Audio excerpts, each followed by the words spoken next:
ақшаларыңыз параққа жетпесе де жиналып тұрған бар ақшаңызды шешіп береміз деп жүрген тиктокта сондай көбейіп кетті. Яғни 1 миллион болсын сіздерде, 2 миллион болсын, 3 миллион болсын, хотя сіздің парағыңыз 6 миллион, 5 миллион болсын, соған жетпесе де 300 мың теңгеге, 450 мың теңгеге шешіп береміз деп жүргендер көбейіп кетті. Ол өтірік зат, маған көп соны жібереді, ол өтірік зат, олай шешілмейді. Сонда нетті біреуін қызыққа сұрадым, қарасам, ойыпке жіберген Халық Финанс, Банк Центр Кредит, өз 5 банк бар ғой, соларға ойыпқа жіберу арқылы сотқа шешіп аламыз деп ойлайды екен. Ол өтірік. Сенбесеңіздер, NPF-тен сұраңыздар звондап.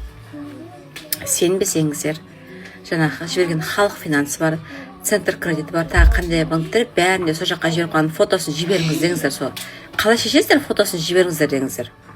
Сөйтіп дәл сол банкке Google-дан телефон номерін тауып алып звондаңыздар. Тазалай, қаралай алдам қалайын деп отырсыздар.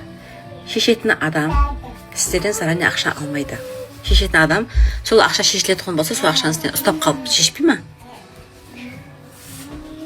Заранее 300 мың теңге, 250 мың теңге, 500 мың теңге сұрап алып, значит олар мошенниктер. Ондайға алданбаңыздар. Мысал үшін, парақтансқа сумаларыңыз болса, аннуитет арқылы жасауға болады. Енді оның арнайы шарттар бар, оны посттар қараңыз. После аннуитет сіздерде парақ қалмайды. Сосын үй алуларыңызға болады. Үй алғанда солай шешіп алуға болады, үй алу арқылы. Сондай өзіңіз мақсатты пайдалану ғана арқылы ақшаларыңызды қолдана аласыздар. Бұлар заранее ақша сұрады ма? Ақшаны шешіп беремін, заранее ақша сұрады ма? Значит, олар мошенниктер, ондайға алданбаңыздар. Барлығы анық түсінікті да, соның өзінде алдам қалайын деп жүргендер көп, алданып жатқандар өте көп. Кім осылай алданып көрді? Комментарий жаза кетіңіздер, кімдер осындайлар тап болды, қазір иімен істеп қойғандар өте көп.